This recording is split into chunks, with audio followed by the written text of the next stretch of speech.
Howdy, Ags. Welcome to Aggie Growth Hacks, the podcast sponsored by the McFerrin Center for Entrepreneurship at Texas A&M, where we help entrepreneurs improve their business, connect with other Aggie entrepreneurs, and support one another. I'm your host, Greg Martin, Fighting Texas Aggie class of 2001.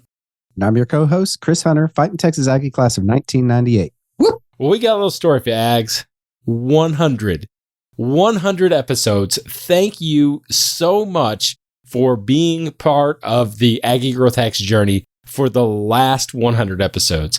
Chris and I are just so honored to be able to share this with you, and we are so excited for the next 100 episodes. But we have had amazing conversations with entrepreneurs for the last 99 weeks. And we've heard time and again that many of those entrepreneurs have implemented EOS, or Entrepreneurial Operating System, or something similar in order to help them achieve strong growth, to achieve their goals. And so we thought it would be fun if we brought Randy McDougal, Fighting Texas Aggie class in 1984, on in this very special episode. Randy is an EOS implementer, meaning that he has the best job in the entire world. He guides and coaches entrepreneurs as they are implementing EOS into their own companies. Talk about a man that is helpful, and he is helping change the world. So pass it back and listen up to Randy as he shares some really good bull. Well, Randy, thank you so much for joining us on Aggie Growth Hacks, and thank you for joining us for this very special 100th episode of Aggie Growth Hacks. Chris and I have said it time and time again. I can't believe that we got out of season 1, much less into season 6, and now with 100 episodes. But Ags, we wanted to bring you a super special treat for your loyalty and for listening to us for 100 episodes. So Randy McDougal is an EOS implementer, or Entrepreneurial Operating System. And if you have listened to Aggie Growth Hacks at all, you have heard both Chris and I nerd out on EOS because we've seen how powerful it is in businesses as entrepreneurs implement it. So Randy, thank you so much for joining us. Thank you for sharing your wisdom, and thank you for making the entrepreneurial community, the Aggie entrepreneurial community, so much better through your work and your experience. Oh, well, thank you. I'm really honored to be on here for this 100th show, and congratulations, Greg and Chris. I mean, 100. It's an amazing thing to hit, and you guys are adding huge value. I hear that from so many people. I could have a long list, so thank you for that. Well, thanks for joining us. Before we kind of dig into the meat of our discussion today, tell us a little bit about your entrepreneur experience, how it started way back in Aggie land, and how you've had some amazing opportunities, and what are you doing now? Actually, it started pre-Aggie land. In high school, I decided I could make more money, a lot less time washing windows and working at Chick-fil-A. And when I went from that, I learned a ton of things, like how do you pick the right customer, how do you quote jobs correctly, those kind of things. And I almost did not come to Aggie land because of that, because I was bidding for what a 18-year-old was a huge job. But anyway, ended up here about 10 years after that. I did a brief stay in the CPA world, and then I was bootstrapping a graphics and printing company to several $1 million and several locations, and now I'm learning real lessons, like how do you deal with issues, which for us, we had a real life fire. Those of you who have heard my story before know that. We also had those days of how do you make payroll when there's no money in the bank accounts, and ultimately how to sell to a large national company, the transition. And kind of from there, started learning some things along the way that really helped me out in those businesses with some mentors. And about 10 years after that, co-founded a group that did multiple companies and in multiple industries, saw a lot of success. And from there, when I sold my part of that business, took some time off, having fun, and then suddenly a guy said to me, "You need to be an EOS implementer." And it was this blinding flash, the obvious for me. In fact, my wife, when I told her that day, she said, "That's what you're created for." The were her exact words. Yes, and, I could so see Abigail say that. It's 100% true. And it has been so fun. So now I take those same tools I learned from my mentors 25 years ago, even before Gino had put EOS together. And I really find that Gino took all those things I learned and really simplified them and made them even more powerful. And that's what I do, is take those with entrepreneurs and really teams, because some of them are beyond that entrepreneur stage, and help them implement this complete proven system of simple, very practical tools to get what they want out of their business. The biggest things that we've noticed here on Aggie Growth Hacks is the very successful people that we have interviewed, like 80% or more are on EOS, right? Or at least a version of it. Not all of them are on the full version of EOS for that, all of that. But for the most part, they're like, yeah, we implemented this piece or these pieces, and we haven't fully implemented everything. But that's why, we would talk with someone like Randy here to help us fully implement the entire system, right? So big question that I have for you is, and because we're Aggie Growth Hacks, what is the one thing that you learned at Texas A&M, right, that's been the most helpful to you as an entrepreneur in your entrepreneurial journey? Well, let me think. When I was a freshman, I learned how to juggle. That was the biggest thing I remember from my year. But I'm not sure that was quite it. Like really juggle or juggle time?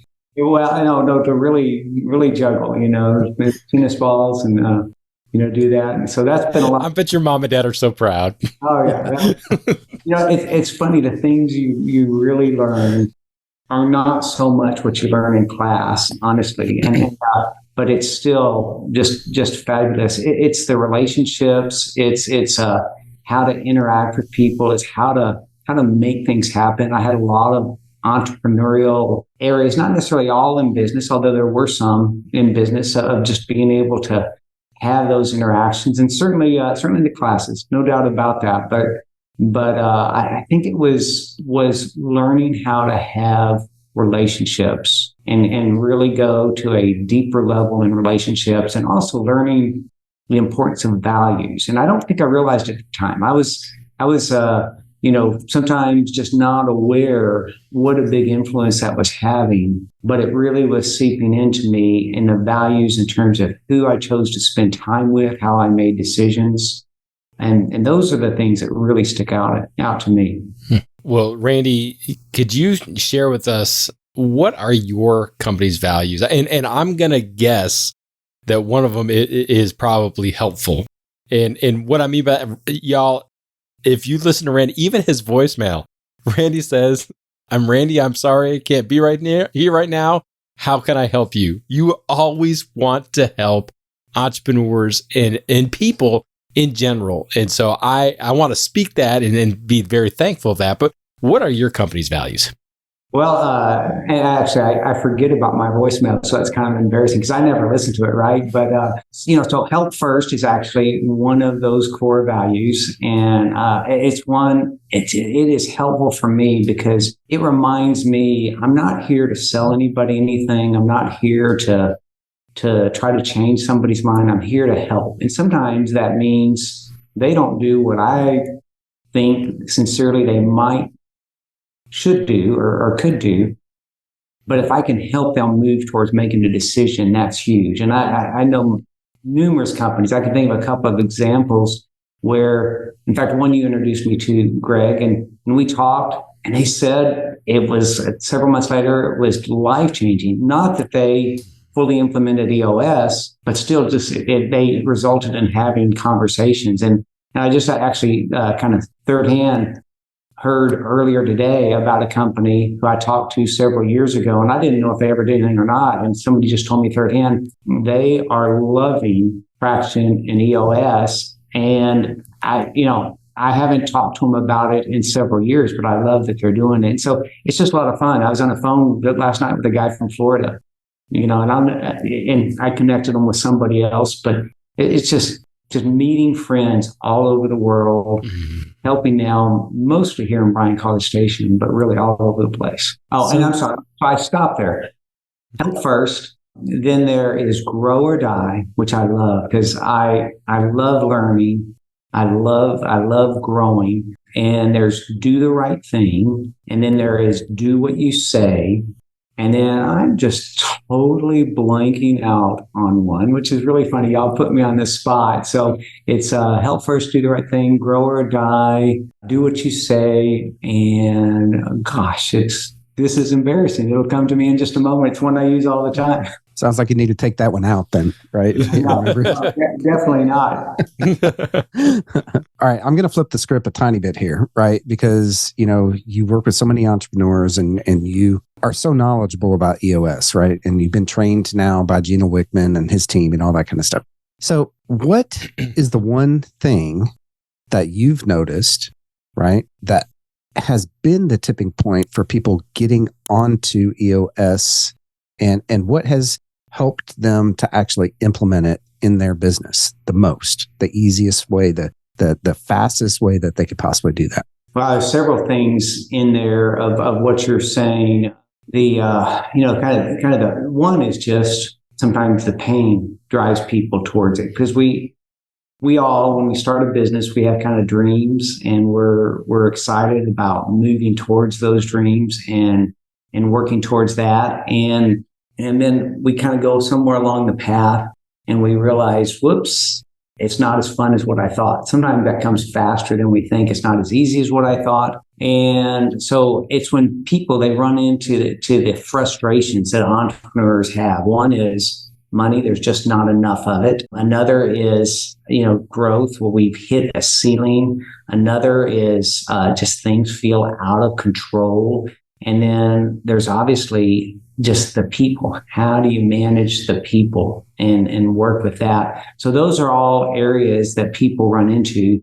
And that's usually a tipping point. And it's really about you. It's also a humble point of saying, I need some help. And the reality is we all do. You can go to any business that you want, any organization, and you dig under the, inside a little bit. And there's always stuff that we all have, even though we may not put it on LinkedIn or Facebook, but there's always things that all of us have to address.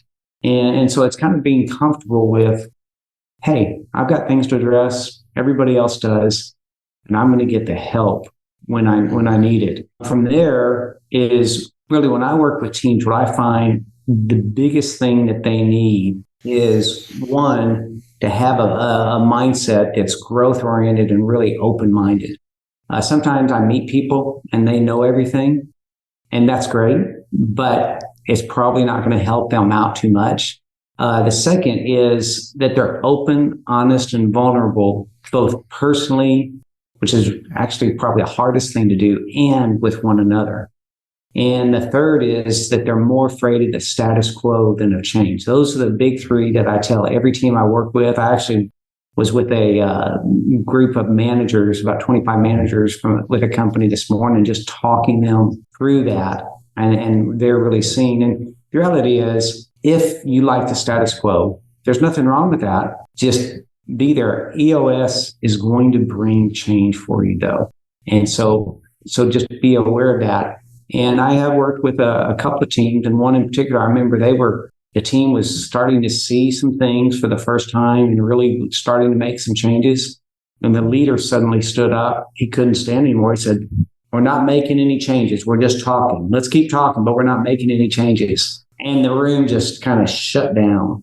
And then later on, he said, "I don't think my team's really being open with me." And I said, "No, I don't think so." And as we talked through that particular incident, as well as some others, that's just a dramatic change, so that's really what makes the biggest difference in my mind of folks who have those three characteristics. So, Randy, what I love about that is that if I was in that situation, I probably would have looked at that entrepreneur and, shot him some death rays or something out of my eyes, because that's the whole point of you being here, is because of change. But you're so gracious and experience to be able to kind of handle that in a more appropriate manner than what I would do.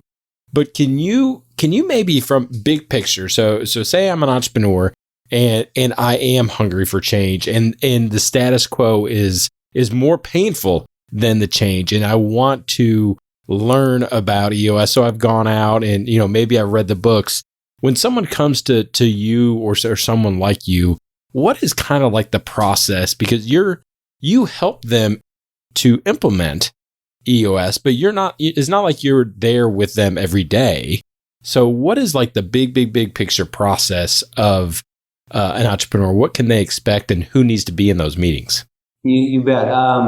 So it really starts with the 3, 4, 5, 6 key leaders in the organization. And that's a little bit different for every organization. And the first thing I do with teams, and I love to do this with teams, I've done them with little tiny teams and larger teams, what we call a 90-minute meeting.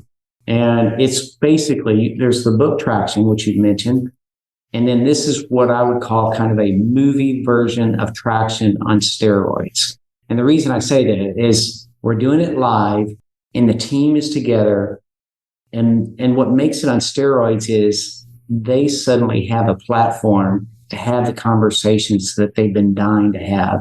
And what I've experienced is multiple teams have said just that 90-minute meeting has transformed the organization. Not because of me, by the way. Part of it is EOS and the tools, but the big part is they're together in a situation to have that discussion. Even a couple of teams I mentioned earlier, the one I heard about 30, I know they had discussion because I heard that directly and indirectly in the follow-up, but that they began to have that discussion and make changes in the organization. And so some of those teams then say, we want to become a client, and that's great. And some do not, and they can take as much or as little of it if they want on their own. Either way, I see just a lot of success. And I love those meetings. It's just a lot of fun to do that. From there, if a team wants to fully implement EOS and really to what Chris said earlier, kind of the fastest route, what I see is we meet together for 3 full-day sessions, what we call a focus day, a vision building 1, and a vision building 2. And in that, what we're doing is implementing tools and disciplines that most people have an idea of and they kind of nibble at the edges of, but they don't really have a structure and a format to completely implement all of those in the organization. So in that first really 60 days, they have 3 sessions and they start having conversations they never had. They start addressing accountability and discipline, and then also clarity of where are we going and where do we want to go? And sometimes what they were thinking, they realize that's not really what we want. And at the end of that time, they have what I call an architectural plan of the future, as well as how they're going to behave in order to get there. And I've had, again, teams say that first 30, 60 days were the most productive they've had, sometimes in 10, 20 years of business. Wow. Just because they're able to cut through so much junk and really address those issues.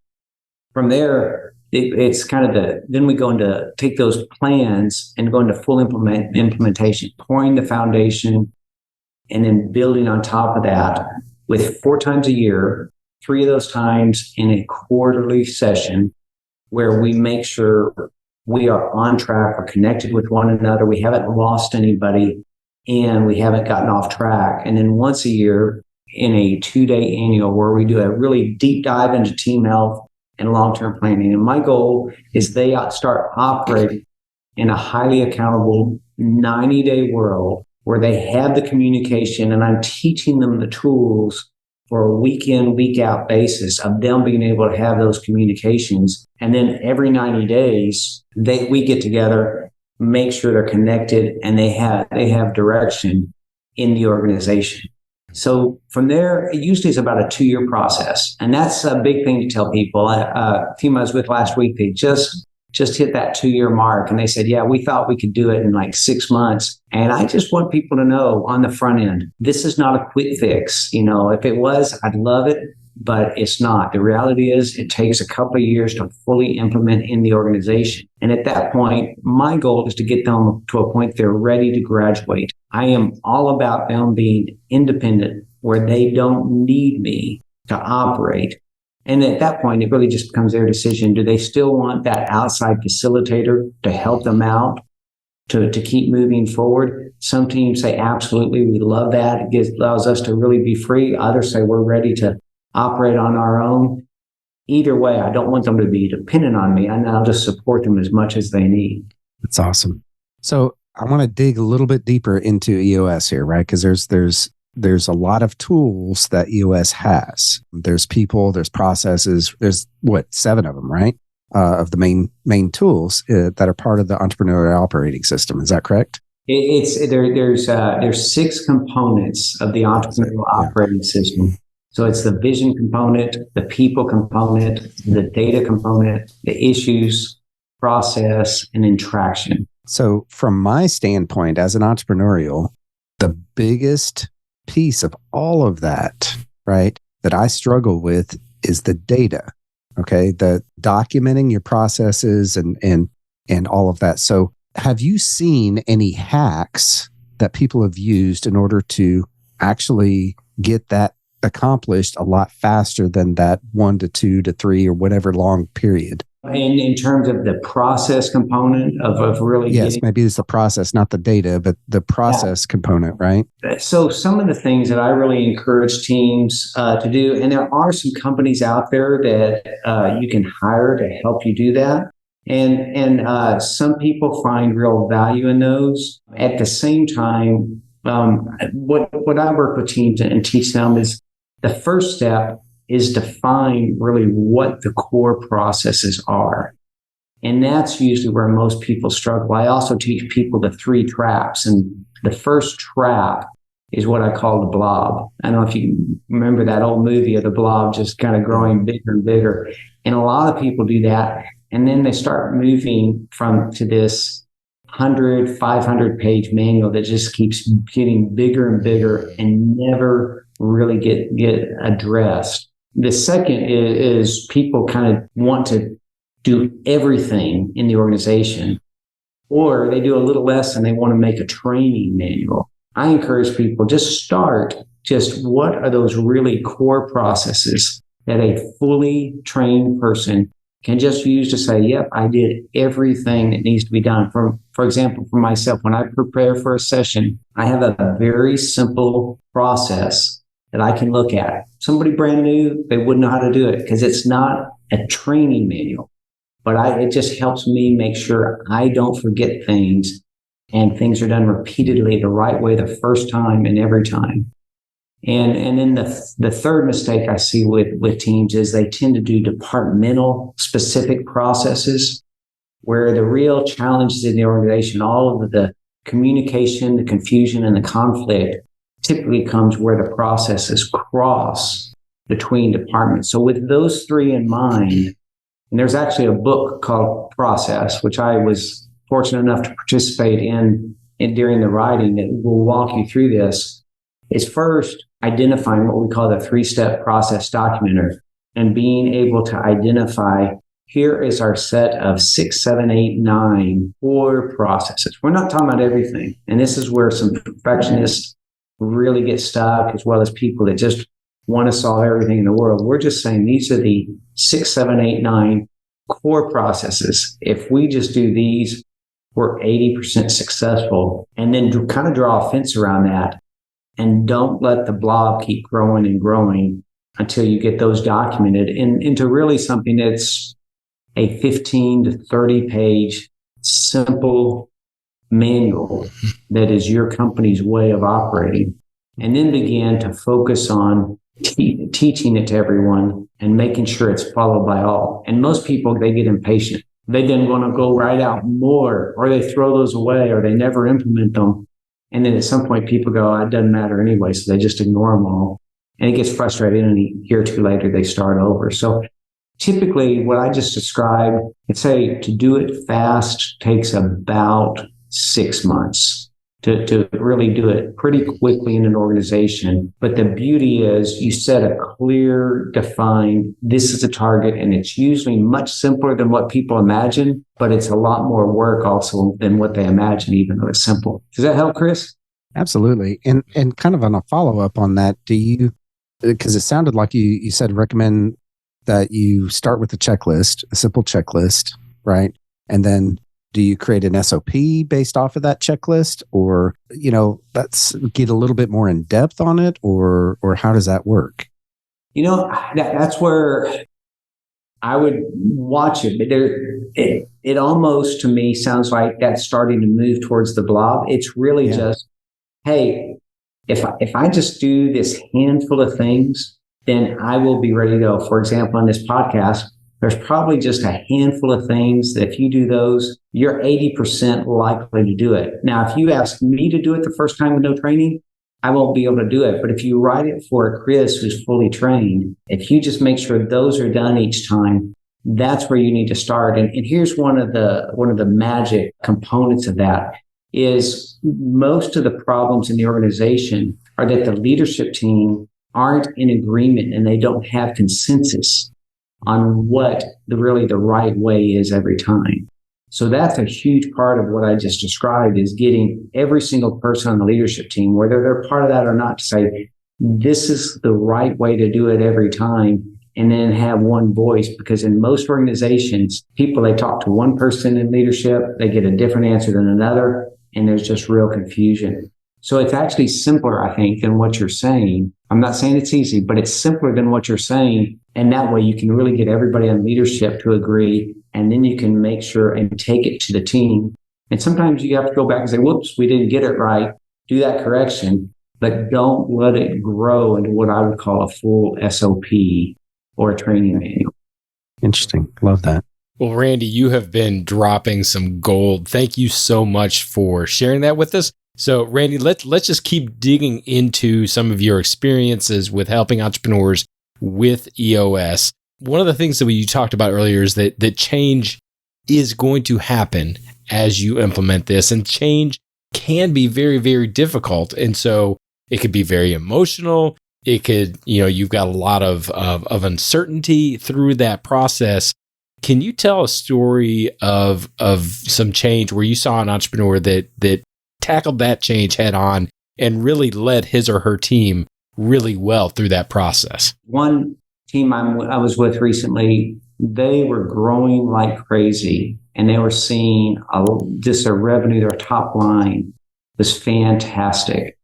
And their big change was we need to grow the bottom line, because their bottom line was staying the same and really getting worse over time. And so part of what they had to do as a leadership team, they had to get on the same page, which kind of ties back to the discussion we were just having. What is our real objective here? And that's part of setting the vision. Is it top line growth, which isn't bad, and some teams need to do that, or is it really bottom line growth at a slower rate of revenue growth? And they agreed, really, we'll just hold revenue steady. And they really changed the way that they approached sales. They actually decided not to continue working with some of their customers. They also changed the way they did their quote. It changed the way they approached their job. So it was a massive mindset change throughout the organization. And what's awesome is I was just with them in the last couple of weeks, and they are seeing profits like never before. And ironically, they're also seeing revenue growth through the roof at the same time. So they're actually getting both of that. So that's one example. I'll throw in one more of somebody that just gave me a call a couple of days ago. And this is somebody who has graduated, and then we just stay in touch occasionally. They'll reach out, maybe ask a question and touch base. But when they first started the EOS process, they had a lot of need for open and honest communication on their leadership team. As we went through the initial sessions, I would kind of get side comments of, well, we're not really being totally open and honest here. And Greg, you mentioned how gracious I was earlier. I'm actually I don't know if that gentleman I mentioned earlier, or these folks felt like I was that gracious, because I just say it in front of everybody. And we talked about it, and they began to have the conversations they needed to have. And what we call the accountability chart, they really started digging in. And as a result of digging in on that, about 4 months later, they called me all excited. They said, our throughput time has been cut in half. Their manufacturing time was cut in half. And I said, well, what happened? They said, well, it was that accountability chart. Once we started having those open and honest conversations, one, we realized we had some seats that weren't correct in the organization. Number two, we didn't have it structured correctly. Nobody really understood who owned what. And we also had some people that weren't the right people in the right seat. Once we made those moves, it has dramatically changed the organization. And the conversation I just had when he called me was, he was saying similar, they're just a couple of years down the road to see progress. Love that. Wow. Yeah, that's so awesome. What is the best advice that you can give to somebody right now that is sitting on the fence on implementing EOS, right, in their organization? What's the best bit of advice that you can give them to do right now other than call you? As you're saying that, I have to put aside what I honestly think. I'm going to put that aside, because the best thing is do a 90-minute meeting. You don't feel like you have to actually do anything else besides that. There's no obligation. All it'll cost you is about 90 minutes. That's what I see is the most valuable thing. I was just coaching an implementer across the country, and as we were talking, I said, if we go into it and just help first and focus on that, that's the biggest key.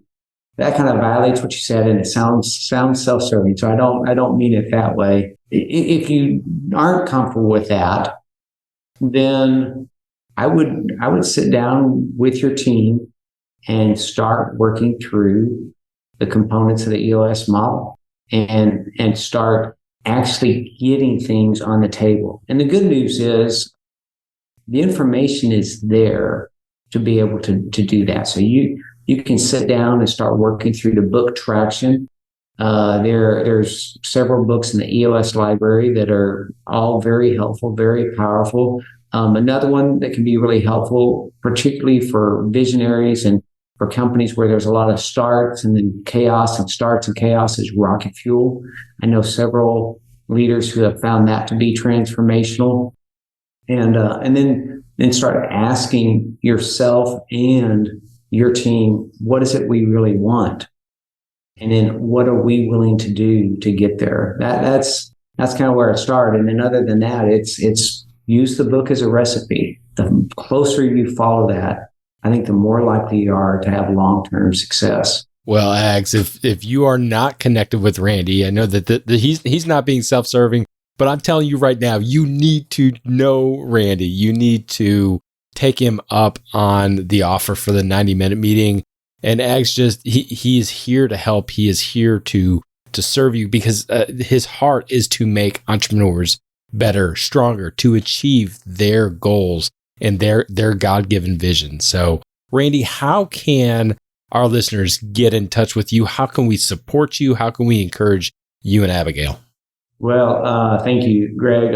So you can call me anytime, 979-574-4571. You can email me, randy.mcdougal@eosworldwide.com, and just reach out. I'd love to visit, love to talk to you, and just hear. I love to hear stories. You know, everybody has a lot of stories of both challenges and of real successes. So love to hear that, and just do great work. Randy, thank you so much for coming on and sharing with the Aggie entrepreneurial community all of the advice that you've given, as well as, just everything that you've shared here. We really appreciate that. Thank you all. And thanks for all the work you're doing. Congratulations on being 100. Well, how about that, Ags? Was that pretty awesome or what? I know I say that every single week, but really learning more about EOS is just right up my alley. I know I have a ton of things that I wrote down here. What was your biggest takeaway there, Greg? Well, first off, connecting with Randy and just the humility and the graciousness with which he approaches entrepreneurship, the willingness to help is so amazing. And I've worked with him with other clients, mutual clients, and he is just the ultimate professional. So we're so thankful that he was able to join us. But the thing that stuck out to me out of all the nuggets that he dropped, the biggest one was when he talked about the need for open and honest communication. And that sounds so simple, right? I mean, Aggies don't lie, cheat, or steal. We're going to be honest. We're going to be upfront. We're going to tell you what's going on. But sometimes in our businesses, sometimes in our entrepreneurial journey, that doesn't happen for whatever reason. But in order for you to have real, meaningful change, in order for you to achieve what you are called to do, to achieve what your vision for your company is, you have to have open and honest communication. And I loved how he told that story about that one entrepreneur that stood up and said, hey, we're just talking about change. We're not going to actually do it. Unfortunately, that was open and honest communication in a negative way. And it just killed the vibe in the room. It killed the hope of whatever was growing. And so it was really good to hear Randy talk all about EOS, but really to say, hey, Ags, you need to be open and honest in everything that you do. Be clear, even when that's a difficult conversation to have. What about you, Chris? What did you take away? So my biggest takeaway was really surrounding the question that I had about processes and how do you document, because that's one thing that I have seen with tons and tons of entrepreneurs, right? That because I work with tons of entrepreneurs myself, is really struggling on that piece. And I know that I've struggled with it over the years, right? And keeping it simple, right? He didn't come out and straight say that, but keep it simple, stupid, right? Let's kiss this and keep it down to the core processes, right? Yeah. What really is what it takes to run this business. You know, like I even went into on the checklist. Do we need a checklist? Do we need an SOP? Do we need, training that goes along with all this stuff? And just keep it simple is really what he was saying was just keep it simple. So I love that. I wrote it down here, and just document your core processes and don't make it a blob. Just like don't make it a blob. Right. Exactly. So that's it. Keep it simple. Well, Ags, this is going to do it for this special 100th episode for Aggie Growth Hacks. If you're not connected with Randy, do yourself a favor. I'm so serious about this. Give him a call, shoot him an email, talk to him, get him in your circle, even if it's just on LinkedIn or Facebook or whatever. Just reach out to him and connect with him. I guarantee that you will not be disappointed and that your and your company's lives will be better for it. While you're on the web, connect with Chris and I, connect with Aggie Growth Hacks, check out our Facebook group where we carry on this conversation, and make sure you go to aggiegrowthhacks.com where you can hear this episode. You can hear previous episodes, and even if you go way back into the vault, we a couple of years ago we did something called Aggie Hack Shops, where we focused on different aspects of entrepreneurship. And Randy had a bonus content. He's one of our guest speakers at one of our hack shops. So if you haven't checked that out, make sure you do that as well. We want to give a huge shout out to our sponsor, the McFerrin Center for Entrepreneurship at Texas A&M University. Since 1999, the McFerrin Center for Entrepreneurship has served as the hub of entrepreneurship for Texas A&M. If you're an Aggie entrepreneur or even a wantrepreneur, head on over to their website to find a program that's right for you. Just go to aggiegrowthhacks.com/McFerrin right now. Well, Ags, that's going to be it for this time. Please join us next time when we connect with another great Aggie entrepreneur and learn how they hack their growth. Till then, I'm Chris Hunter. And I'm Greg Martin. Thanks and gig 'em.